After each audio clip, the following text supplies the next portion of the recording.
Good morning, everyone. I hope everyone is doing well this morning. Thank you for being here today. I'd like to begin by thanking my fellow members of Congress who have joined me for this very, very important discussion about our border security. Your commitment to addressing the extremely harmful exploitation. Today, we come together to address a matter of great significance, the integrity of American citizenship. President Trump has made it clear that restoring fairness to our immigration system and defending the true intent of the 14th Amendment are central to his vision of making America great again.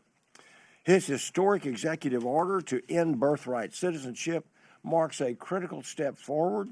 And now, with the Birthright Citizenship Act of 2025, we can solidify these reforms into lasting law and codify them. This bill is quite simple. Let me share with you the criteria for automatic citizenship. Citizenship will be granted only to children born in the United States with at least one parent who is, 1, a U.S. citizen or national, number 2, a lawful permanent,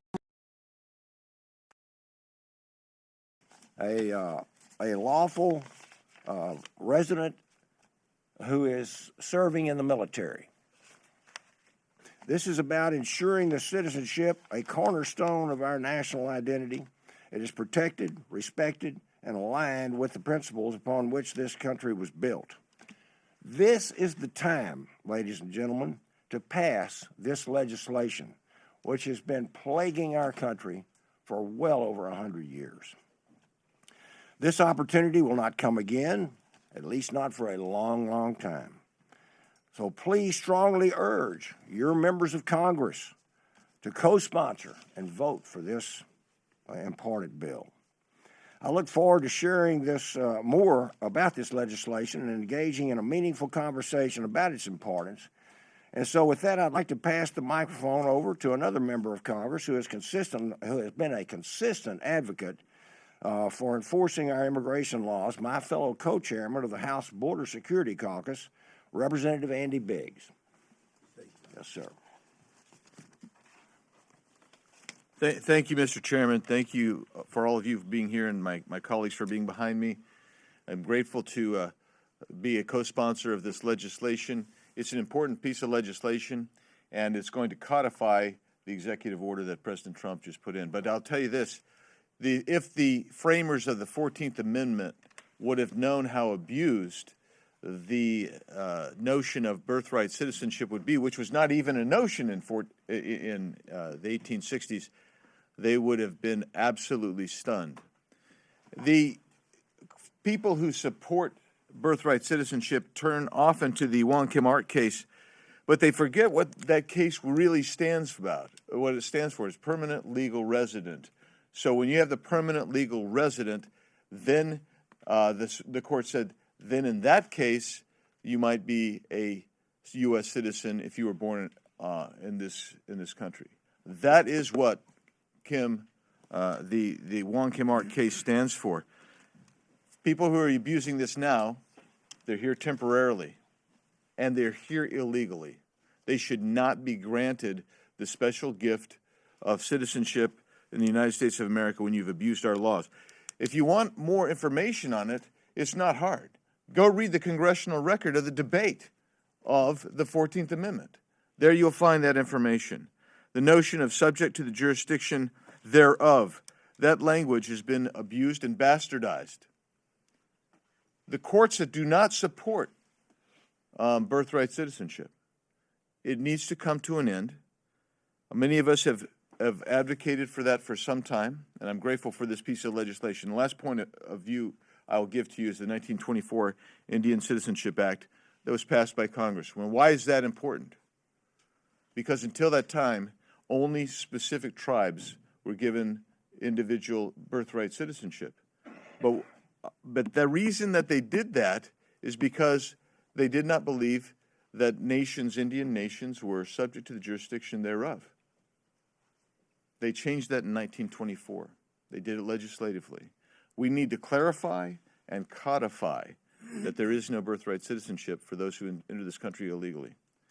And I'll just close out by saying there are some scholars that believe that even allowing birthright citizenship to permanent legal residence exceeds the original intention of the 14th Amendment.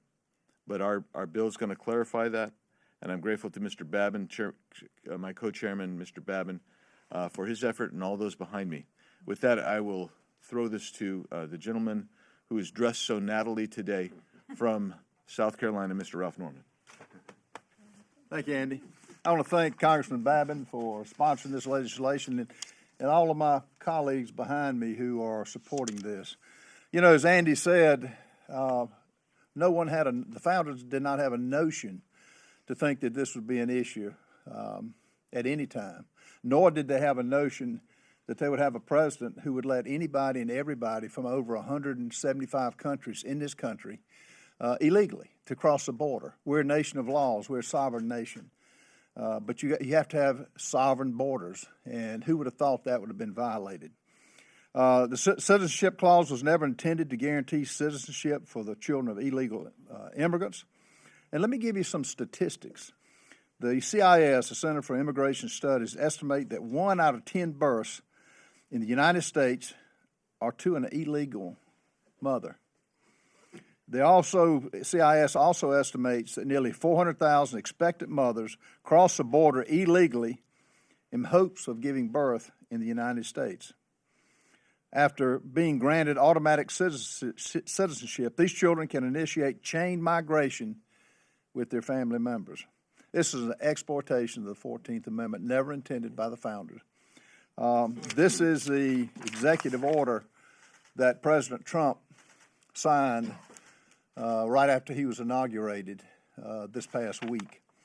And, you know, I think that when you look at what this country was built on, what this country has become when the Biden administration took office is an abomination to our freedom. It's an abomination to the other citizens, the ones who came here legally. They didn't come here illegally. They came here legally, which is what the Constitution was intended. So with that, I would turn the mic over to Representative Morgan Luttrell. Morgan. I'll yield. You guys have said everything I was going to say. Okay. Then Brandon Gill. We got Dana. Who? Dana. Oh, Diana? No, I don't. Okay. Well, let me say one thing. Diana Harshbarger. Yeah. Pharmacist from Tennessee. You know, as the only biological female who could birth up here, just so you fellas know, you know, this is a big-time industry with birthright citizenship. People will come from many, many countries to give birth, and they pay a lot of money to get here. So this bill would negate that, and so therefore would stop that stream. People come for nefarious reasons, but like I say, there's other people making money off of this, so just be aware of that. So now we'll turn it over to Mr. Gill from Texas. Thank you. And thank you, Chairman Babin, for bringing this up. You know, over the past 4 years, Joe Biden and the Democrats have unleashed chaos on our country, importing over 10 million illegal aliens, including people from all over the globe associated with terrorist organizations, absolutely ripping our cultural and social fabric in two. We've essentially ceded sovereign American territory. We're importing the third world, and in the process, we're becoming the third world. That's why we can see apartment complexes in Aurora, Colorado being taken over by criminal migrant gangs. We can see a lady just a couple weeks ago, American citizen, who was lit on fire by an illegal alien on a subway in New York. Our country is being taken away from us right now. In this past election cycle, Americans rejected the chaos that the left has unleashed on our nation. You have to ask yourself, why are the Democrats doing this? Why have they been doing this for so long? It's so obviously unpopular to import millions and millions and millions of people into the country. And I think we have to ask, what else are they selling? The left has nothing to sell but inflation, censorship, infanticide, and transgenderism. So they're losing elections, and in order to get over that, they need to import a new electorate. And I think that that's the motivating factor behind 4 years of open borders. Mass migration impacts congressional apportionment, taking congressional seats away from traditionally red states, benefiting traditional blue states, and we know that the left has been pushing for a path to citizenship for illegal aliens for a very long time. I think it's time that we stop allowing the left to systematically rig our elections in their favor by importing a new electorate. Chairman Babin, again, thank you very much. I think this is a great start, but we've got a lot of work to do here. So with that said, I will turn it over to the gentleman from Alabama, Mr.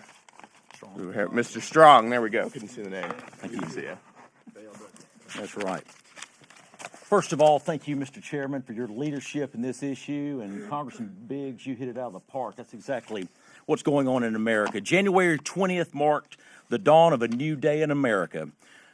Thanks to our mandate from the American people, we will no longer tolerate the abuse of our immigration system. President Trump's executive order on birthright citizenship puts America first.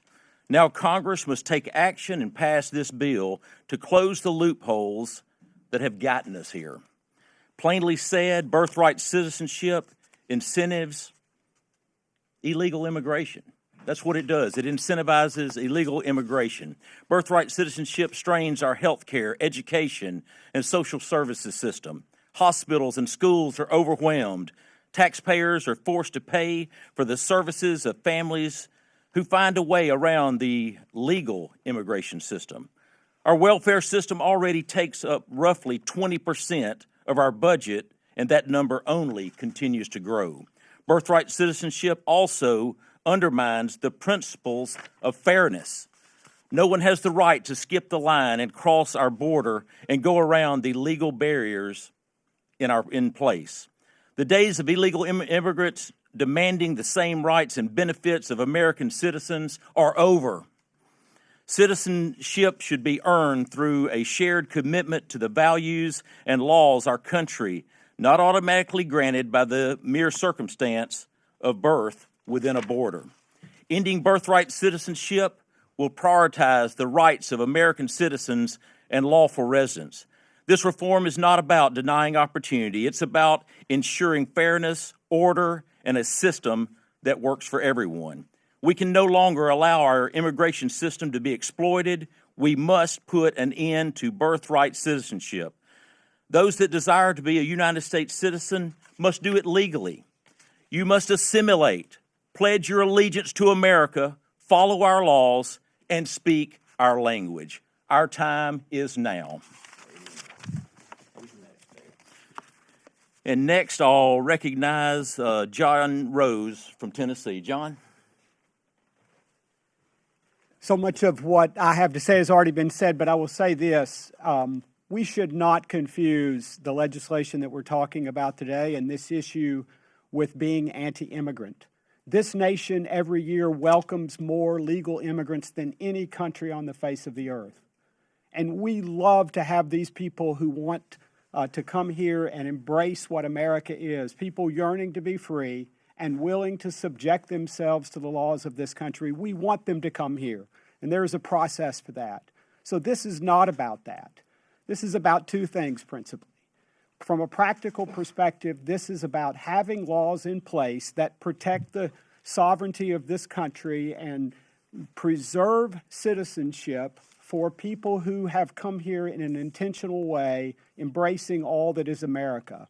So from a very practical perspective, it should not just be the luck of being in the country when you're born that makes you a United States citizen. That was never the intent. And we can look back at the words that those who put the 14th Amendment in place and when it was adopted in 1868, what were they intended to accomplish? And what are the full context and meaning of the words that they put into the 14th Amendment? So from a practical perspective, birthright citizenship doesn't make any sense, and there's a reason why almost every other country around the world has rejected this notion, because it is frankly unworkable. The second reason is the legal reason. Trained as a lawyer, you have to read the language of laws, and in this case, the 14th Amendment. And while it says that if you're born in this country, that's part of it, but you have to have subjected yourself to the jurisdiction. And those words had critical meaning at the time, and they still should have that meaning today. You must subject yourself to the jurisdiction of this country, and that is not done by mere presence in the country. These two reasons make it clear that birthright citizenship is a mistaken notion from a misunderstanding about the words that are reflected in the 14th Amendment. We need to solve this problem, because in so doing, we can ensure that citizenship has the full meaning that was intended by the framers of the Constitution and even by those who adopted the 14th Amendment. This is good law, it's correct law, and it will make American citizenship be the great blessing that it should be, not only for those who obtain it legally, but for those of us who are already here and citizens and want to welcome people from around the world to make this a better nation. Thank you for having me, letting me be part of this, and it's my great honor to introduce Tom Tiffany from Wisconsin's 7th District. Tom? Thanks so much, John. First of all, thank you, Representative Babin, for introducing this legislation. But also thank you, President Trump, for setting the table for us to be able to deal with issues like this that have long sat dormant, that have had the rule of law here in America, that are perhaps not following the original intent of the Constitution that we have here in the United States of America. I'm standing here today to share with you an example of birthright citizenship and its absurdity. In the Mariana Islands, there is a loophole that you can get into Saipan and have a baby there and have it declared a citizen. Back in 2009, visas were waived for the Communist Chinese and for Russians to be able to come in to the CNMI and be able to recreate there and things like that. No visa required. Well, guess what happened? You saw many Communist Chinese that came and had birth there. In fact, it got so bad a decade ago that there were far more births by Chinese women happening on Saipan than there was of the local residents. This was all set in place back in 2009.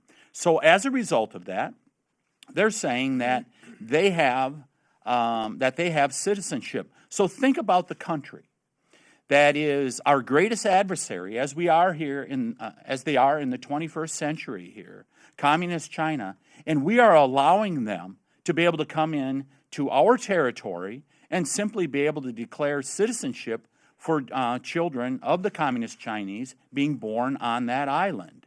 That is the absurdity of birthright tourism, and allowing. Just think about the great threat to our foreign policy that happens as a result of this. So it's time to close this up. This is just one small example of how our immigration system has been used in so many different ways to be weaponized against the American people. And a couple people have said about how this devalues citizenship in America. You know who knows the value of citizenship in America? The cartels. They charge $5,000, $10,000, $20,000. We have heard as much as $50,000 for a person to be able to come into America. We should not be giving these away like candy, like is happening in the Mariana Islands currently. It is time to address birthright citizenship as it was under the 14th Amendment to the Constitution. And I want to turn it over to my friend Mike Collins from the great state of Georgia. Thank you, Congressman Tiffany. Thank you, Dr. Babin. Yes, sir. Congressman Biggs for introducing this and bringing this up. I want to kind of hit off of what Congressman Norman said earlier. I mean, think about this. 1 out of 10, 400,000 on average are having children birthright citizenship. Now, Dr. Rose, I'm not a lawyer, but common sense tells me that these folks ain't over here on vacation, y'all, and just happen to go in labor. They're coming across that border down there illegally, and they're using us like the international piggy bank. Well, two things are about to happen. Number one, that border is going to be closed. Illegal immigration, don't come across it unless you come across it legally. Number two, if you want to come into this country from now on, this is America first. Come over here, help assimilate, and advance the American culture. Otherwise, stay at home. It's a new day in our country. The American people are demanding that we are a nation of laws, and you come across the border legally or you go back home. With that, I thank you, and I'm going to turn it over to Representative Weber out of Texas. Thanks, Mike, and thank you all for bringing this bill up. People say to me from time to time, Randy, you don't like you just are against immigration. And I look at them dead center and I say, no, I'm not. I wouldn't be here without it. My grandfather and my great-grandfather came over from Germany on the boat in 1903. We have the manifest. My grandmother to Texas, they went through New York and came to Texas. My grandmother's family came over in 1845 and settled in central Texas. If that hadn't happened, I wouldn't even be here. But, folks, they did it legally. So I want to thank you all again for bringing this up, Dr. Babin, this Birthright Citizenship Act. Let me tell you something. The radical left is going to lose their friggin' minds over this. I can't wait for it. They're spinning the same tired narrative, calling President Trump and Republicans heartless and cruel and inhumane for daring to address the issue of birthright citizenship. And now, 22 states are suing to block Republicans from overturning this deeply flawed policy. Let me tell you, the policy is so deeply flawed. If you've read the 14th Amendment, if you remember the time frame that it took place in, I'll give you all a math quiz. 14th Amendment, can any of y'all tell me which amendment preceded the 14th Amendment? Any math majors out there? Of course, the 13th Amendment, which abolished slavery. The intent of our founders and our members of Congress back then was to make sure that African Americans got a place in America. Now, I've talked to judges, some of them in Congress that said, well, no, birthright citizenship is part of the 14th Amendment. I said, look, just because some court has interpreted that doesn't make it right, doesn't make it law. The courts and the judges get it wrong. Supreme Court gets it wrong all the time. They actually ruled that African Americans could be counted as 3/5 of a citizenship for census records, right? They also ruled that Negroes could use separate but equal bathrooms. I think it was Brown versus Board of Education. And then they ruled in Roe v. Wade in 1973, it's okay to kill unborn children. The courts don't always get it right. Here's the truth. The 14th Amendment was never intended to serve as a blank check for illegal immigration. It was never intended to grant citizenship to the children of people who broke our laws to get in this in the first place. Well, this isn't just about immigration, people. This is about defending our sovereignty, respecting the rule of law, and ultimately standing up for the American taxpayer who funds all this stuff. It's high time for common sense for us to make a comeback. We need to put American citizens first, prioritizing their safety, their opportunities, and their futures. That's why I'm proud to stand here with Dr. Babin, President Trump, Andy Biggs, and my Republican colleagues in this fight. We are working to pass the Birthright Citizenship Act and enforce President Trump's executive order to end this madness once for all. So very much depends on it. America's sovereignty matters. American taxpayers matter. American families matter. It's time to fix this broken system and put America first. I yield back, sir. Thank you. Thank you so very much. We'll take questions. Any questions here? Yes, ma'am. I know you all have been arguing mainly, Congressman Biggs, that it's a misinterpretation of the 14th Amendment. Of course, some are arguing, though, that this is a change to the U.S. Constitution. So can you just detail what's changed over the years in order to warrant this action? Are you talking about over how it's morphed into what it's become today, right? Right. Well, I'll tell you, and I'm not a lawyer, Andy is, but I will say this. A person in the United States illegally are not subject to the jurisdiction thereof, because that's what the 14th Amendment says. They got no Social Security number. They got no voter registration, no jury duty. A lot of them are living in sanctuary cities. And by that very definition, they are exempt from the jurisdiction thereof of the United States government. And so the whole thing is a sham. It has been misused, it has been misinterpreted, and quite frankly, it is a joke how this thing has evolved over the last 150 years. Now, if you could give us, maybe, Andy, if you want to give maybe a more legalese, I'm a dentist. Okay, I get to the root of problems. He can talk about that, I guess, as an attorney. I'll just talk briefly rather than give a whole summation. But I will tell you this: I do believe the U.S. Supreme Court, when this gets there, because this will be litigated, I believe, and when it gets there, the U.S. Supreme Court is going to take a rationale somewhat similar to what I iterated earlier today, and that is, for instance, in the 1924 Indian Citizenship Act. Why did you have to do that? It's because the lawmakers of the time believed that you didn't have sovereignty. That was a independent sovereign nation that the Indian nations were.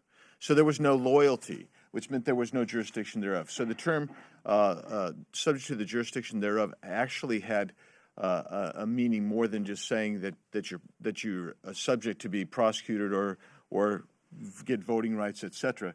It meant that you had developed a loyalty to the country, and so that was very, very different. And so when we talk about misinterpretation, the case that I was citing in the late 1800s of the Wong Kim Ark case, don't forget what they really said is you got to be permanent, you got to be legal in order to get birthright citizenship.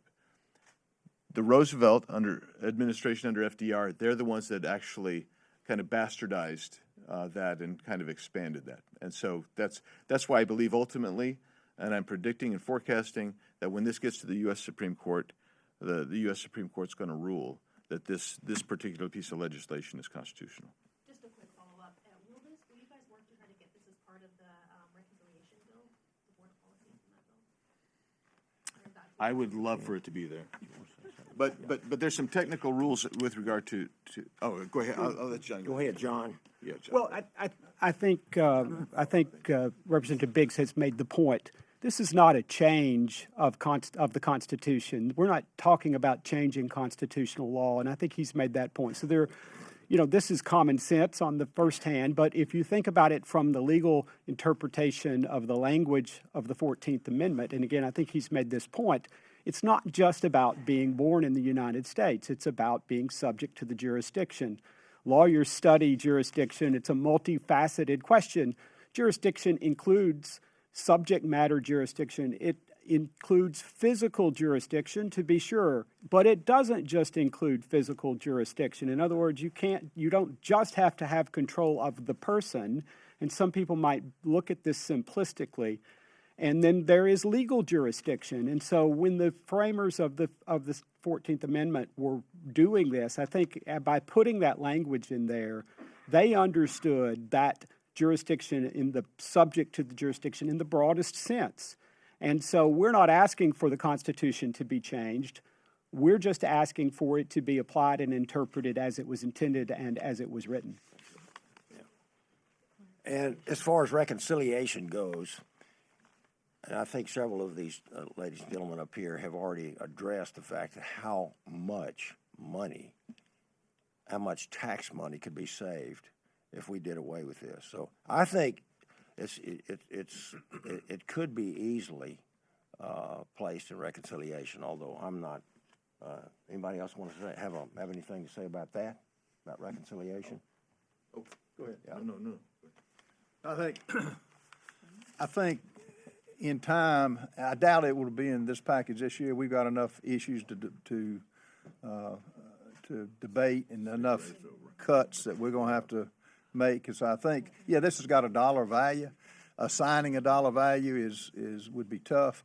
The other thing, we don't know how many people are in here now. I mean, when you come in illegally, I've heard 15 million. I've heard President Trump say 21 million. So we don't have an idea of the number. So assigning a dollar figure to the cost, which you have to do in reconciliation, would be tough to do. So we're going to have enough struggles just to have the cuts to make this country solvent. Mr. Weber? Yeah, I was looking through, I downloaded the 14th Amendment. There's been a lot of Supreme Court cases. Civil Rights Act of 1964 was upheld. This approach in the heart of Atlanta Motel versus United States. Justice Joseph Bradley made a really interesting comment about it. He said, quote, individual invasion of individual rights is not the subject matter of the 14th Amendment. It has a deeper and broader scope. It nullifies and makes void all state legislation and state action of every kind which impairs the privileges and immunities of citizens of the United States or which injures them in life, liberty, or property without due process of law or which denies them equal protection of the laws. He goes on. The radical Republicans who advanced the 13th Amendment, which was free slavery, abolishing slavery, hoped to ensure broad civil and human rights for the newly freed people.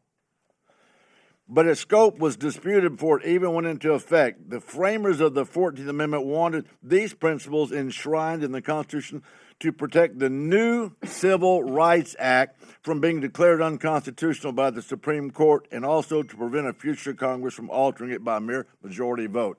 Who was the focus? The newly freed people. Not everybody trying to get here by hook, crook, or cranny. Thank you, and I think this will wrap it up. I appreciate all of you folks coming today, and we'll see how this works out. Thank you, Brian. Yeah, you betcha. All right. Take care, man. I'm sorry?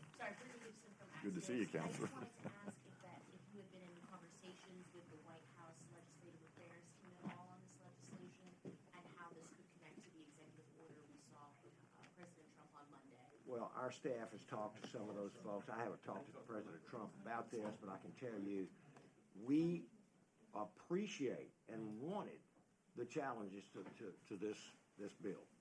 We wanted the ACLU and these 22 states. Why? So that we can get it into the Supreme Court of the United States. This thing could take a couple of 3 years before it winds up in the highest court. And let's see what they say. Let's see how they rule on this. I have read the 14th Amendment. I've read some of the debate of the gentleman from Michigan. I'm trying to remember his name now, the senator who was speaking on this during the debates of those time in 1868. In no way, shape, or form were they trying to open our border up to everybody on the face of the planet to come over here and have babies and have them become U.S. citizens.